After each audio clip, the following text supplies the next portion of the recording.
This is part 7 of Gran Turismo 3, and if you look at the bottom of the screen, you can see the credits and the days are a lot higher than they were at the end of the last episode. That's because off camera I went and grinded some of the races for some more money, because I needed more money, because Gran Turismo 3 is Poverty Turismo. So yeah, I needed more money.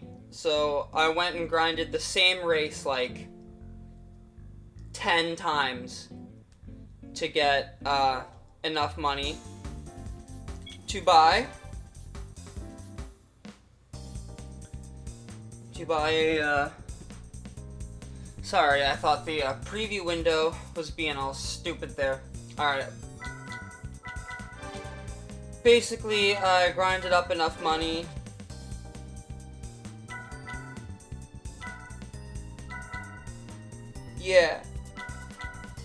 to buy an Evo 7 RS.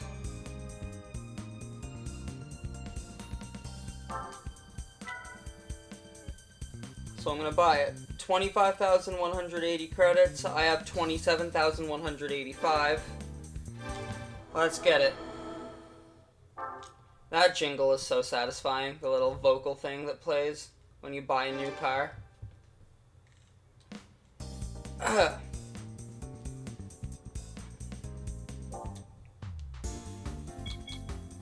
And I'm not really gonna do anything to it, honestly. We're just gonna go right straight into the 4-wheel drive challenge. Starting with race 1 at Deep Forest Raceway.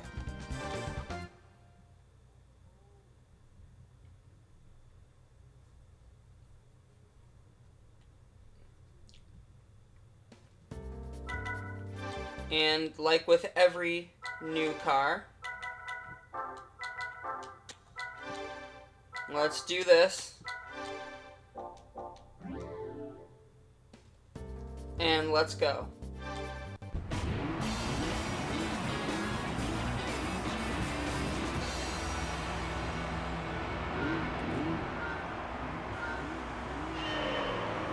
Race 1 at Deep Forest. Let's do this. Oh fuck.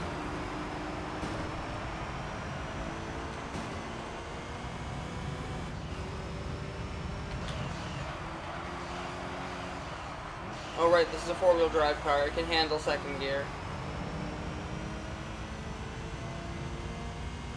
And yeah.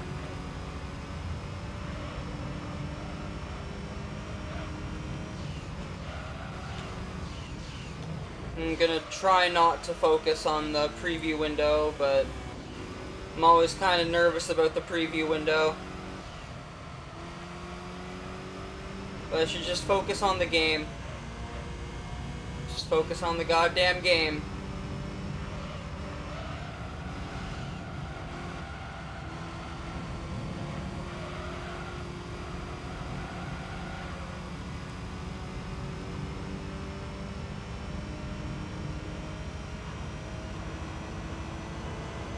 Oh yeah, this car is really fast for this event. Holy shit. Okay, nice.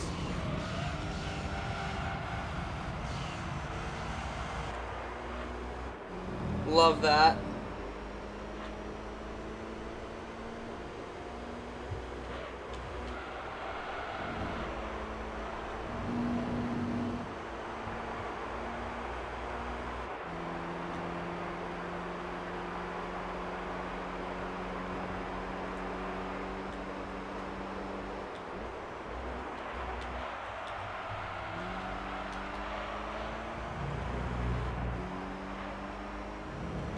Oh shit, fuck.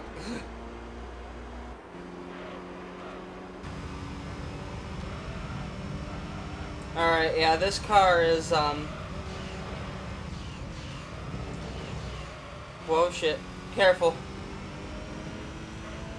I like this. This handles nicely, even on normal stock tires. Oh, sorry. Clearing my throat a bunch because I just ate before I started recording this. A big garlic chicken pasta lunch. So I'm just like, eh.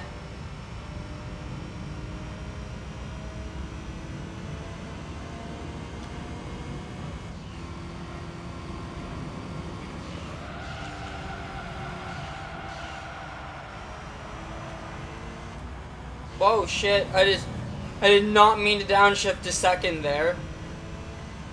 I was moving my hand, and as I was putting it back on the controller, I accidentally hit the left trigger. That's fun.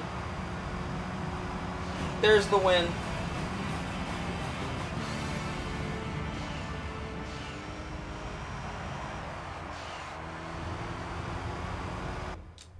Nice.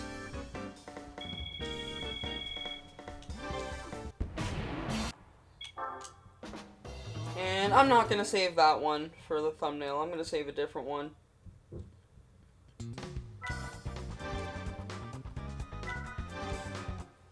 Race 2 at Midfield Raceway.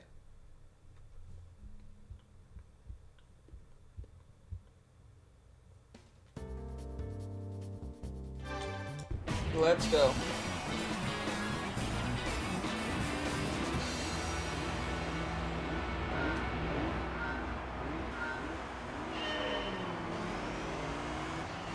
I keep forgetting to look at the starting lineup because I'm a fucking idiot. Oh well.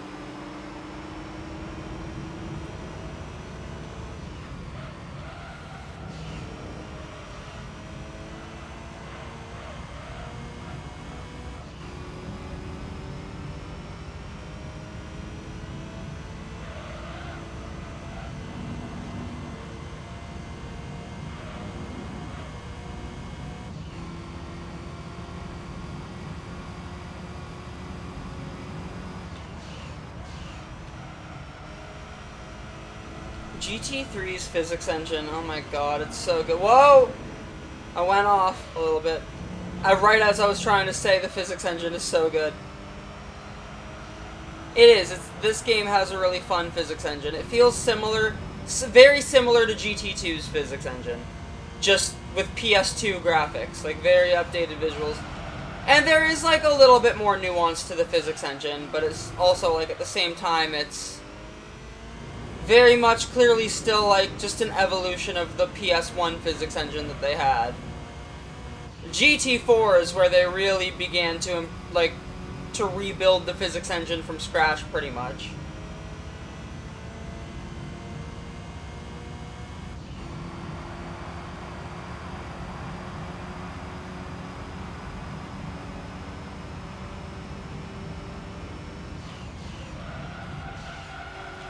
I find GT3's more fun to play overall, but GT4 feels more rewarding to get good at.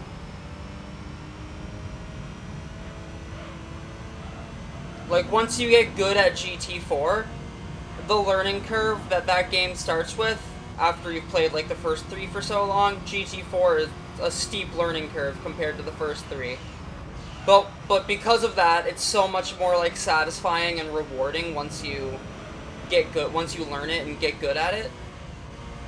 Whereas like GT1 through 3 are mostly just meant to be like fun racing games with like a little bit of realism, but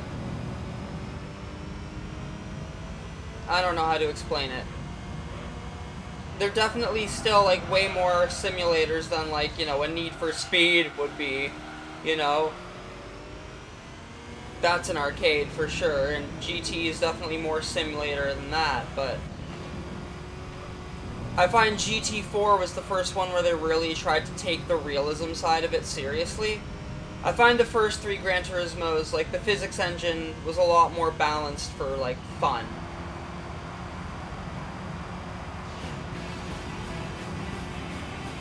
There's another W. Let's go.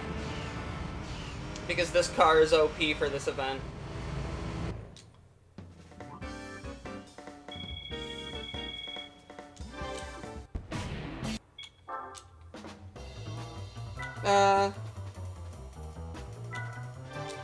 Well, we'll see, because I can see what the...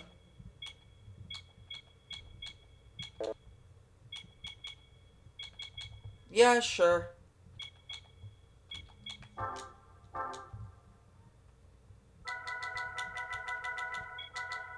Part 7.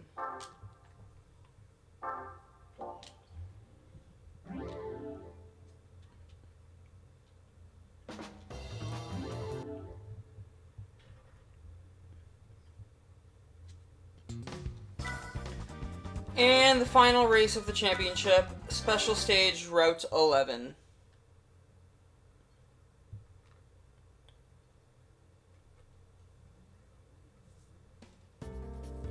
So, welcome back to Special Stage Route 11.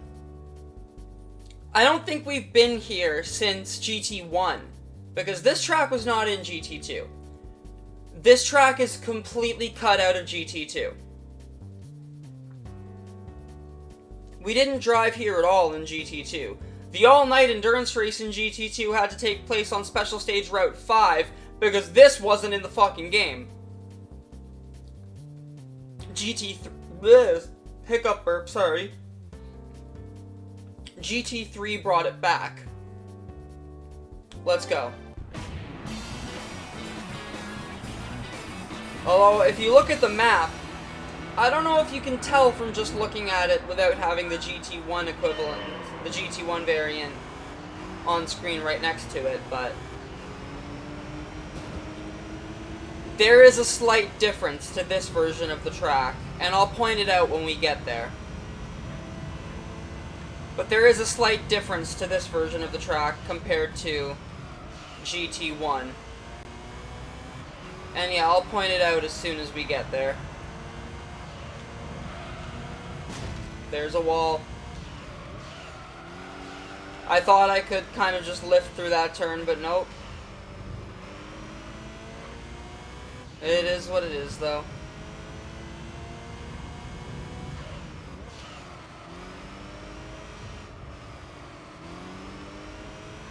You know what I will say, though, about Route 11? Oh, here's the change.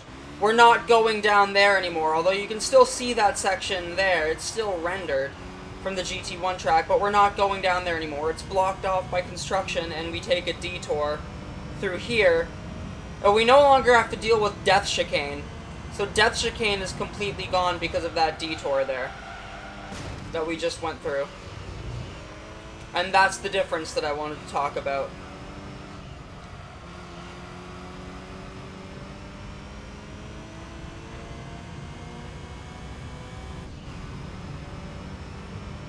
But we still end up coming out at the same spot, taking the same left, or the same chicane and the same big left, and then taking the same big right, and like all the same until the end of the track, just like in GT1.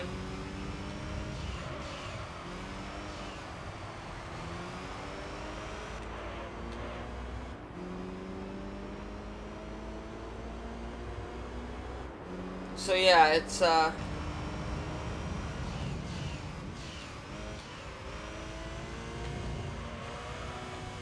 shit.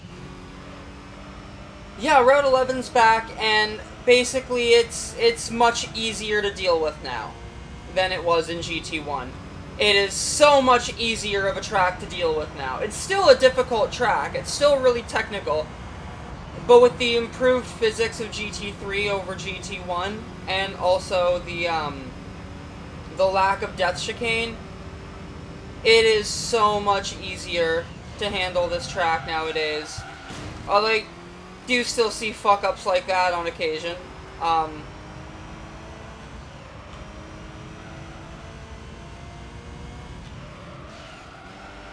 Although that's less the fault of the game or the track, and more the fault of the fact that I'm just a fuck-up. Oh. See what I mean? Anyway, oh, we're going wide. Nope, nope, not anymore, not anymore. Nice.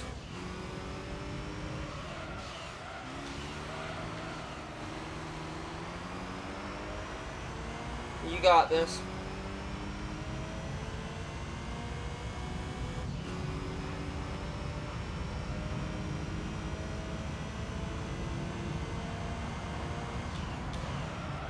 I turned too late. I braked on time, but I turned the steering stick too late. Fuck.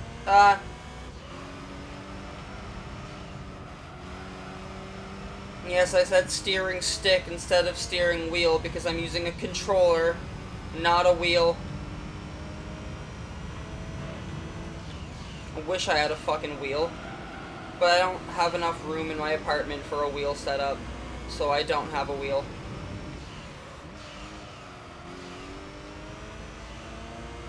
And I ended up making a purchase a few months back that I really wasn't thinking about when I made the purchase. I bought Assetto Corsa, forgetting that I didn't have a wheel, all I had was a controller. So I'm like, oh, okay, well, it's not that I forgot that I didn't have a wheel, it's more that I forgot that Assetto Corsa is, like, only really good with a wheel, is basically what I forgot.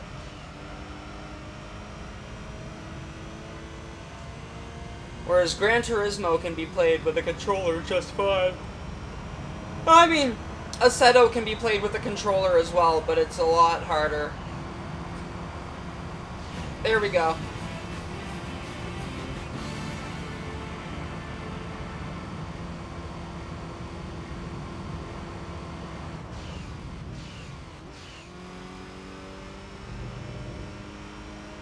Four-wheel drive challenge is complete.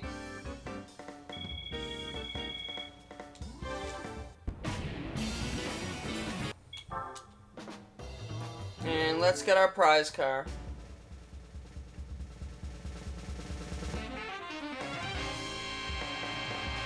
It's a car that's way worse than the car we had to buy to win the event.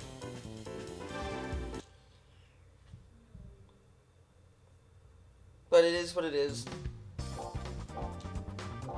Let's go take a look at it. The Suzuki Alto Works Sports Limited. Yup.